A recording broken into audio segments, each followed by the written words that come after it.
She's normally this calm.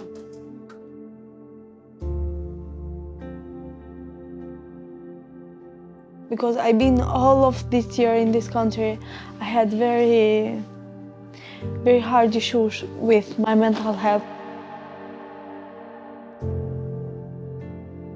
I was driving and nearly hit the door. So when the paramedics have come, they was like, would you say you feel like you need to go to hospital? And my friend, I remember her saying, like, she's 30 weeks pregnant. What do you mean? Like, take her. The feeling was so... Imagine you just got pregnant now and then you are facing homeless. It was, instead of enjoying my pregnancy, I was just focused on my problem. Yeah.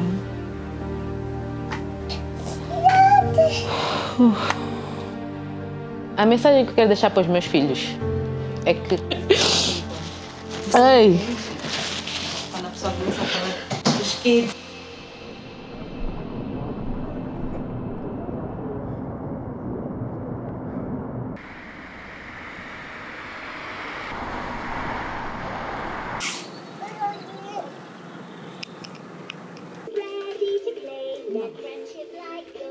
What else?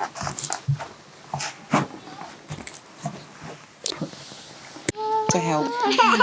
Yeah. I'm from Botswana. I'm from Albania. Nasci em Angola, mas cresci em Portugal. So I've always lived in Sheffield. Eu sou uma pessoa que observa muito. A minha paciência não é lá muitas boas coisas, eu não tenho muita paciência, mas eu sou uma pessoa que observa muito, gosto de ouvir, gosto de dar a minha opinião. Sim, é mais isso.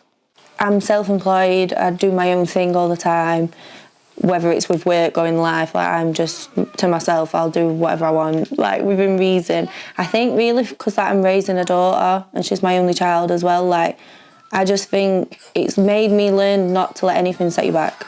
And I am mom of 2 kids, 1 boy and 1 little girl. And I'm single mom.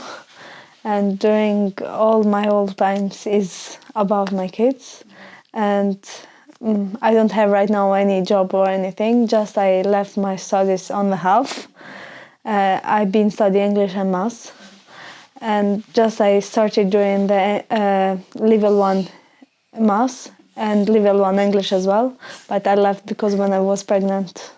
I've got a reason to be. I'm doing nursing now online. I wish one day I can be a nurse, I don't know.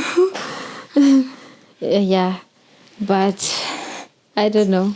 If things goes well then, I'm learning though, but it's only that's this one. Então, vim para o UK depois de ter o meu primeiro filho. Eu morava com os meus pais. A minha irmã mais velha já tinha vindo para cá com a minha tia, então foi mais para... Passei mais da casa dos pais e começar uma vida e tudo mais. Então eu decidi vir para cá com a minha irmã. Vim com o meu filho, mas fiquei com a minha irmã. Depois já aluguei minha casa, consegui o trabalho e assim vai. Foi difícil deixar os meus pais, os meus irmãos e tudo mais, a minha vida toda, né, que eu conhecia, que é para começar uma coisa nova. Aqui onde eu não falava a língua, percebia, mas não falava a língua, não estava familiarizada com nada. Foi difícil, mas temos que fazer por nós. It was very different. I couldn't go out or something like that. I stayed on the settle. It was very difficult to find of myself on this country. I tried my best to find myself, doing the things to keep busy myself. A big memory for me is when I think I was 12, my mum's friend had a hair salon and she just took me one day and was like, oh, why don't you just start helping, she kind of like, it was on a sly. And then got the job and I was like, I didn't even apply for the job at like 12, but I took that role on pretty seriously and I was there for 8 years. I think by the time I was 14 I was like cutting, colouring hair, I was doing everything, so that like really shaped me into like kind of like the only child, very independent role because I was just like working like constantly. Like I wasn't just a normal kid. I didn't just like in the school holidays. I didn't remember them because I was in the salon working. So I kind of like shaped myself into like this work world real quick. Não vivi a adolescência, por assim dizer, porque foi mais jovem, então não me lembro, sinceramente. Growing in Albania, it was like, how can I say, it was very difficult for me, but I don't have any remember from. No good memories. No good memories from my country. I don't want to speak about them. Sorry.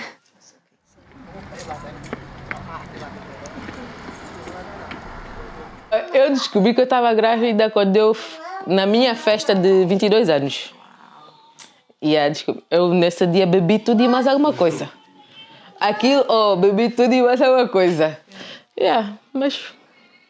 Então, ok. Eu descobri e fui beber. Foi literalmente isso. A sério? Mas, why? Eu não demorei para processar. Porque, tipo, era algo que eu queria, mas não sabia que ia ser já, para agora. Mas pronto, aconteceu. Yeah, I was in home. Like I was sleeping during that time, but just I wake up. I want to do the test, and when I check, it was pregnant. I felt like, oh my goodness, I'm pregnant. That time, and I tell her dad as well. We was in a relationship together, and he felt like because he want a girl, and he said, oh, now we are very good. It was very nerve-wracking. It was mixed emotions because she was planned, but I was at work and my friend randomly come in with 2 pregnancy tests and was like, you're doing one and I'm doing one. And I was like, what? It'd been like maybe like 8-9 months. And then for me to like see them lines, I was just a bit like, because I'd not ever took a test before then, hoping that it was going to be. So like that was the first time. So I genuinely went into that toilet with just, I'm going to do this. I'm going to say, right, I've done it. It was just like a tick box because she told me to do it. Yeah. So I did not expect to leave work that day and be like, oh yeah, by the way, I'm pregnant. For me, when I started having this like heartburn, and my period was non-stop. I think I had my period for more than 3 weeks. And that it makes me worry, like I have to go to the GP and say, you know what, I have some, because I used to have like low back pain here under my ear. So then I went to the GP and my period was non-stop. So that's when I went to the GP and they referred me to a gynecology, and that's when I found that I was pregnant. And during that period, I couldn't even eat anything. Every time I eat something, I would just vomit. But for me, I didn't think about pregnancy because back at home, I was struggling to have a baby. So I didn't even think about pregnancy. I didn't even think about that. Yeah. No. It didn't cross my mind because I knew that I couldn't get pregnant. So I became responsible at a young age. I never enjoyed like being wild or even enjoy my youth because I was so focused on helping my mother until I decided to come to the United Kingdom, not under my will, but under the circumstances that I was facing. The reason I came here is because I wanted refuge. I wanted a safe place for me to live, and then I came to the United Kingdom. I knew that it was one of the safest places that I know, and when I arrived, it was very difficult. Life was very difficult. Everything, the environment, it was always cold. You know, in Africa we're only used to the sun, but when I arrived here, the environment is totally different. Yeah, so I was driving in like a 20-mile-an-hour road. I'd right away, and a Land Rover literally just come out of nowhere, was speeding. They said he must have been doing about 60, 70 miles an hour. He was going uphill, so I don't know how he managed it. And he didn't stop at the junction, he just wiped me clean out. But he nearly hit my driver's, like, I was driving, and nearly hit the door. Luckily, it hit the side of the car, but the front end, so it just spun me. But it was a write-off, and I was very lucky. He ended up then crashing his car, and they both ran off. So it wasn't just your normal, we've crashed and they've come to check on me. Everyone was out and they all come running. Quite a few rang an ambulance. Everyone was very like there straight away. I just remember it feeling a lot, like just very stressful. I was very worried because I just didn't know what the outcome was going to be from anything. And then when the paramedics and police all come to the scene, they asked me for like my name, they asked me if this was my car, if I was insured, and then they breathalyzed me. You could have just took me aside when you'd done all your other checks and said, look, whilst we're here, can I just, this is crazy, but can I just breathalyze you just because it's something we have to do? There was none of that. It was just like, is this your vehicle? It was kind of like a lot, because then I'm sat there, I can see everyone on the street all looking at me, and then I'm getting asked to be breathalyzed, I'm pregnant. It does make you feel a type of way. It makes you feel a bit like irresponsible, even though you've not done nothing wrong. There was like, would you say you feel like you need to go to hospital? And my friend instantly just jumped in and was like, what do you mean? Like, take her. Like, she's 30 weeks pregnant. If she doesn't even know what's going on with her body, how can you make that judgment off of her when she's in shock? Like, take her. And I think they must have, like, looked at each other a bit, and between them, like, I don't know, they were writing stuff down. I think they thought, do you know what, like, yeah, we do need to take her. I just thought, what would have happened if I'd have said, no, I'm all right? Because I could have just been that person that just pushed it off. Because I don't know, you might not like the hospitals. Like, he gave me the option. Like, it was just a little checkup. My little one, even when I started pregnant with my first one, I was in hostel, and the food, everything, it was sharing. And it was very difficult to settle on that. And I lived from hostel to hotel because the food, money, there are not enough for me to get food, you know, the things for, the minimal things for me and my little ones. I have to complete which one to choose, me or my son. And every time I choose my little one. All those things around me, the impact of my mental health. But I try my best. When I saw my little one, I left everything I have to do it for him. The impact on different ways, like sometimes I just lost myself, you know. I said, I can't do it anymore, I sit down behind on the bed, and I said, I have, just until when I calm myself, I have to do it for my little one. I have to grow up and settle of the life, you know. I was almost 9 months, and I didn't have a house to live. I was just in a hotel. Yeah. One of the factors that was giving me stress during my pregnancy. And during that time, most of the time, I would start having like numbness on my left side. I have to walk into to the hospital because of that, because I was thinking a lot. And in that hotel, we couldn't cook. They just provided accommodation, that's it. Nothing apart from that. And I was already 9 months. So one thing that I've realized is that they didn't care that I was pregnant or that I'm about to give birth, and that I already stayed in Barnsley for almost 6 months, and still they told me that I don't have a connection because I don't have a relative here. Even though I have my cousin, who is my close cousin, they told me that I don't have I must have like a sibling, someone like blood related. Yeah, so that was one of the factors that almost gave me high blood. Yeah, the feeling was so... Imagine you just got pregnant now and then you are facing homeless. It was, instead of enjoying my pregnancy, I was just focused on my problem. Yeah.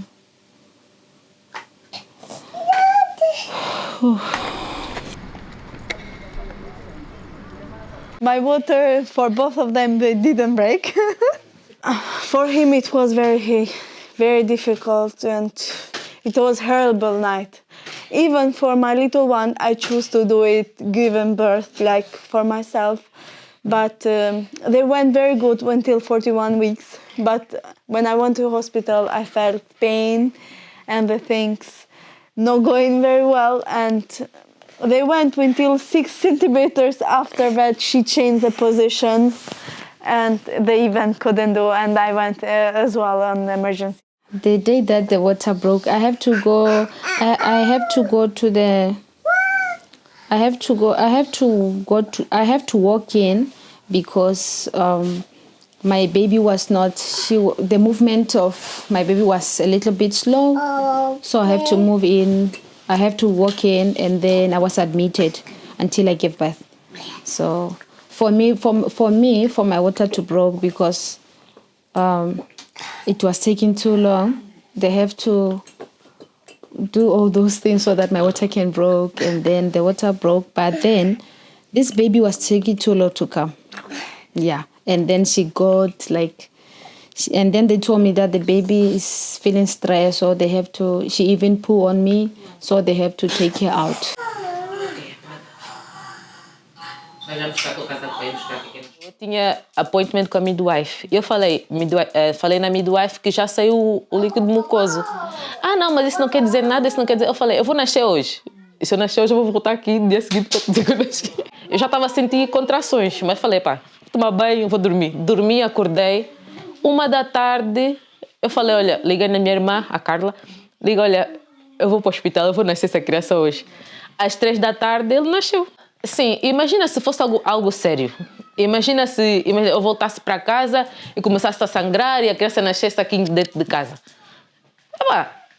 Se eu estou a falar na midwife que ele vai nascer, a midwife tinha que me encaminhar para o hospital, fazer o toque e tudo mais, que é para saber se é verdade ou não. Agora eu cheguei em casa, passado umas horas, a criança nasceu, é porque não me levaram a sério. Mas eu escolhi ter na água. Foi muito relaxante, não tem nada a ver com os outros dois. Foi muito relaxante, pude meter minha música, estava no meu ambiente, o ambiente que eu criei, podia meter luzes, podia meter música, água morna ajuda, mas olha, foi muito bom. From that crash, we was in hospital every week having scans. My fluid levels, I just had like a little bump and I didn't put any weight on anywhere else. I'd got fluid everywhere. I was struggling to walk. I can remember towards the end of my pregnancy I was crying because I was that swollen. Like my ankles, my legs, everything was just hurting. So I think that was like 2-week period. That scared me because I was thinking, oh my God, like, how long is it going to be? Like, I can't lie, my waters went. There was a lot of water. We was in the car, we drove all the way to Chesterfield, they were still going. Tried to do a natural birth, which I did manage to do a natural birth in the end, but I was on just my gas and air. I did, I think, 16 hours and I was not dilating anymore. They was pushing, saying, look, if you don't have the epidural to relax your body, you're going to have a cesarean, and I really did not want to have done all this for 16 hours when I was in agony to then having a C-section. I couldn't be as independent. The first week it was like, I don't know, use the word terrible. It was painful because, remember I have my baby through C-section, so it was very difficult for me even to walk. I have to walk like a baby step, even for me to go to the toilet, use the toilet, even for me to wake up during the night. I didn't have a choice as long as I deliver my baby, because even me, I was feeling tired. I was so tired. They keep on saying, you can do it, you can do it. I'm like, I can't do it, I'm tired. Yeah, I was very tired. I couldn't do it. Yeah, but yeah, of course, I did wanted a natural one. I did, yeah, because even now I could have another baby, but because of C-section, I have to wait 2 years again for me to have another baby. So, it's the circumstance. I don't have it. I don't have anything to do. Yeah, I don't have a choice. C-section is very horrible. It was very painful, like doing the things after hospital, in the home. It was very hard. Breastfeeding, I had to do breastfeeding to wake up, doing the things. And even on the second one, it was more harder than first one because I was C-section 2 times and doing epidurals 2 times. I did on my son 2 epidurals because even the first one, it doesn't affect on me. And the second baby, I did the same, and it was very painful for me to wake up and walk after that. But I try my best. Mas eu me lembro do parto do Keké, que é o segundo, que é o primeiro, né? O primeiro que eu tive aqui. Na sala de parto, Estavam lá 6 e mais um médico. 6 estudantes mais um médico, que eu gritei que é para chamar o médico, que ninguém ia me cozer aqui, nenhum estudante ia me cozer, né? Na minha pampana, ninguém ia me cozer. Ah, não, mas nós temos que fazer. Eu falei, não. Chama o médico, e depois já estava tudo dolorido aí, a criança já tinha saído da placenta e tudo, mas já estava tudo dolorido. Ah, não, mas temos que cozer agora, senão vai sentir tudo e mais alguma coisa. Eu falei, não, ninguém vai me tocar. E aí, tipo, eu já estava nervosa de estar ali. Depois 6 pessoas já, porque, não, tens de fazer assim, tens de fazer... Come on. E aí, depois chamaram o médico também parece que não sabia o que estava a fazer. Em vez de me dar anestesia, que é para eu não sei, estava-me a cozer a seco. Assim.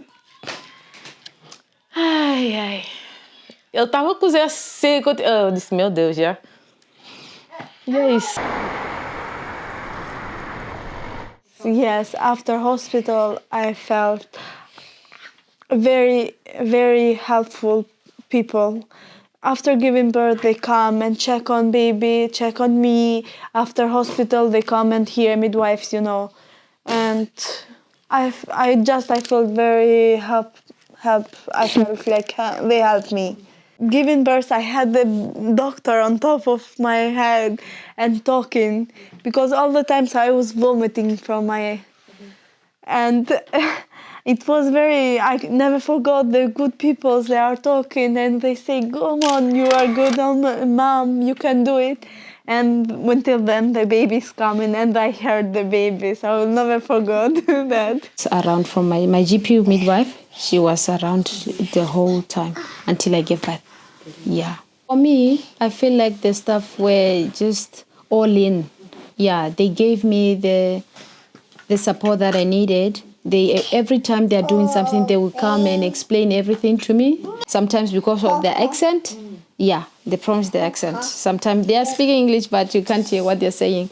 But every time they're doing something, they tell me, oh, we are taking a baby, we are doing this, we are taking the baby this. Every time they will inform me what's happening. Yeah, they did that.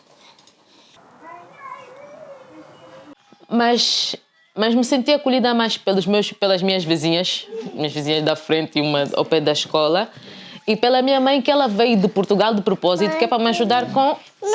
Tá bem, mas não é para mexer. Não é para mexer, tá bom? Veio de propósito, porque eu lhe pedi de propósito, que é para ela vir me ajudar com ele. Nos primeiros 15 dias ela veio. E também... O GP não foi... Pelas midwives não foi assim tanta coisa. Elas vieram aqui em casa. O que elas deviam fazer é, tipo, serem mais acolhedoras, né? Menos frias. É que elas chegavam, tá tudo bem, te sentes bem, estás com depressão, sofres violência doméstica e tudo mais, tipo... Claro que ninguém vai te dizer sofre violência doméstica, acabaram de conhecer, né?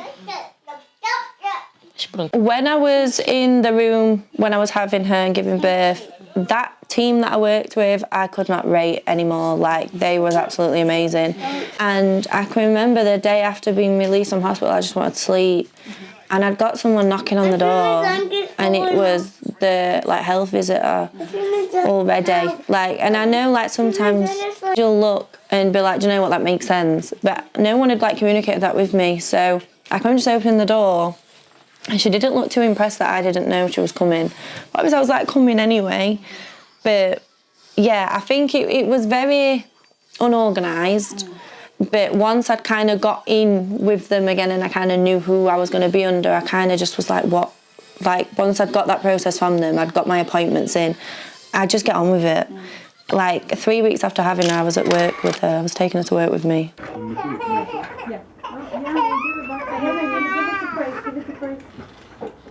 One of the extra support that I was getting, I used to go to Family Hub in Rotherham where I was staying, and one day I got to find baby carriage, and they approached me and they provided me with their service. They donated some clothes and toys for my baby, and it was very helpful for me because, at that time I was not even working, and it's very difficult, when you are on Universal to buy anything that you want for your baby. It's very difficult because you only got that money at the end of the month, and then we have to divide it with your bills and your everyday life, So for me, the baby Rich did help me a lot. Yeah. She gave on touch with you. She referred to me on that you.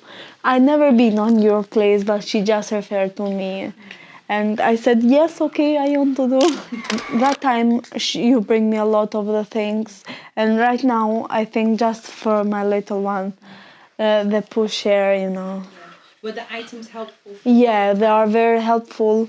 I found like baby carry and pampers, nappies, wipes. They help me a lot on the first during the pregnancy, and clothes for her as well.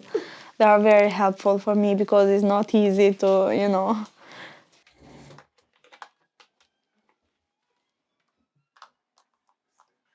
A mensagem que eu quero deixar para os meus filhos é que sejam as melhores pessoas do mundo.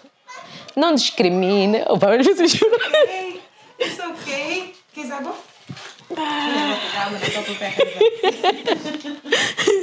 Não, papel. Vai estragar minha make-up. Ai. Quando a pessoa começa a falar dos kids é outra coisa.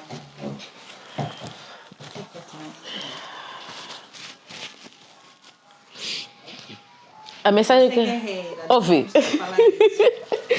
You should be so proud of yourself. So proud. Eu sei que às vezes tem aqueles dias onde você se sente tipo, mas você mesmo é uma guerreira. You should be so proud. Thank you. Se eu hoje já fiquei fã, imagina. Epá, a mensagem que eu quero deixar para os meus filhos é que sejam as melhores pessoas. Não discriminem só porque ser gordo, feio, deficiente, seja lá o que for. Porque ninguém sabe o que é que a outra pessoa está a passar. Ninguém sabe. Ninguém sabe o que é que a pessoa vive em quatro paredes. Então, tipo, acho que o mundo hoje em dia gosta de estar em cima das pessoas de tipo, tu não tens isso, tu não tens isso, não conquistaste isso, não fizeste isso. Eu acho que, tipo, eu peço para os meus filhos pararem e olharem só para eles. Olhem para eles, depois olhem para o mundo. Porque tu estás a passar, tem pessoas a passar 10 vezes pior. Tem pessoas a passar 20 vezes pior que tu. Portanto, eu sempre falo aqui dentro de casa, para e pensa. Se tu parares e pensares, vais ver que tu não estás mal. Tem pessoas 10 vezes pior que tu. Então pensa. Viva a vida devagar, não precisas estar a correr atrás de ninguém. Faz só o teu, sem pressa. Não tens de estar a competir, tens de estar a competir só contigo. O resto é resto. Epá, seja amável, ama os outros. Não cria ódio com ninguém, não cria discórdia com ninguém. E é isso. I just hope that my story will make someone like to believe in themselves. Just be strong, you know, in life. Just hold on to faith. Just have the faith, and then I think if you hold into faith, you know, everything will work out perfectly. And another thing is that for new moms, I think that if you want to be a new mom, you should just like be ready. Just be prepared. Don't just become a mother when you know when you are not ready. You know.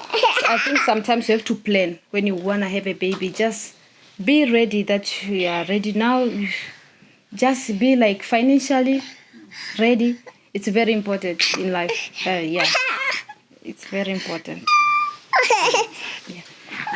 They're gonna say like we grow up from the big woman. Like they want to see like me strong. I never want to see like me down. I did my best for them. I hope they're gonna see that. I was like very, very down when I gave it to them birth, and I grow up on very difficult situation, and I hope they're gonna feel like my mom. We grow up from the strong woman, and they're gonna see like mom is our hero, and I hope they're gonna feel like grateful from me. I think for me, with my experience, what I've been through and how it's kind of moulded me as a person now, I think, like, if you want something, go get it. Like, don't let a bad day or a bad experience affect where you can go with your future. Because, like, there was a time where I didn't know what way it was going to go for me. Because, like I said, I'd left her dad. I had a period in a refuge. there was a lot where it's just me and her. So I just think don't let it, there's always an end to it, like it doesn't last forever. That's one thing I really do say all the time.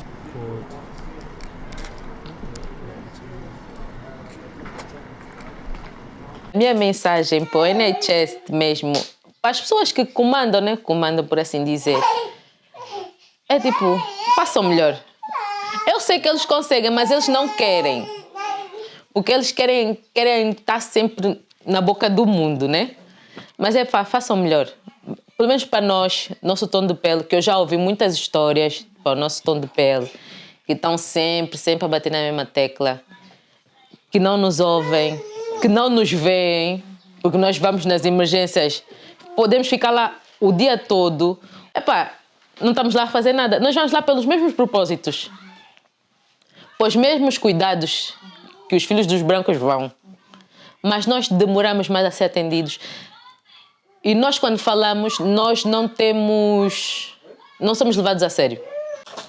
I would like to say that they should just continue giving the support that they are giving. Don't look at people, at someone's color or those things. They shouldn't matter. People should be just treated equally. Me, I'm lucky I got to be treated fairly like everybody. But we know some of these things we live among them. We experience some of in different, areas, but at the end of the day, we just need equality. It's when you are a new mom, you're just clueless. Even if they give you those books to read, I think it's good if you just go one-on-one, or even if there's a group that we can talk about all those things in person. Like if you are newly mothers, you can just talk about what you are going through. Because some of us, like me, I come from another country. I don't have a lot of people around me. So if I go to someone who understands, like a midwife, and then I talk to her or him about what I'm going through, I think it will be much better, because for me, I was very clueless. Even if I read, I'm ready, but I don't know what is this. So it was just too much for me. I want to say a big, very thank you about them. They did a very amazing job for me. They did a very care about me and my little one as well. And they are very grateful, those people around us, they find of these doctors and nurse and midwives as well. I want to say very thank you about that. I feel very comfortable on appointments, on the scanners and everything about that. I said I am very, very lucky I had around people like me. I think it's more just acknowledging people's feelings. That goes a long way. From little things like, are you okay? That simple question, what they could have asked me in that hospital at that time, I was not okay. But I think I was still in that much shock because no one had really come on a level with me. I was still in fight or flight mode, and obviously as a parent, when you're pregnant or you've got children, you have no choice, you are in fight mode. So I feel just the general compassion to show someone are you okay? Are you needing anything? Goes a long way. So yeah, I think that's what they're lacking. They're not really. I understand that they'll have a job, they'll have numbers, they need to get through this list. They don't want people waiting and getting stressed, but I think they're missing actual compassion on how are you?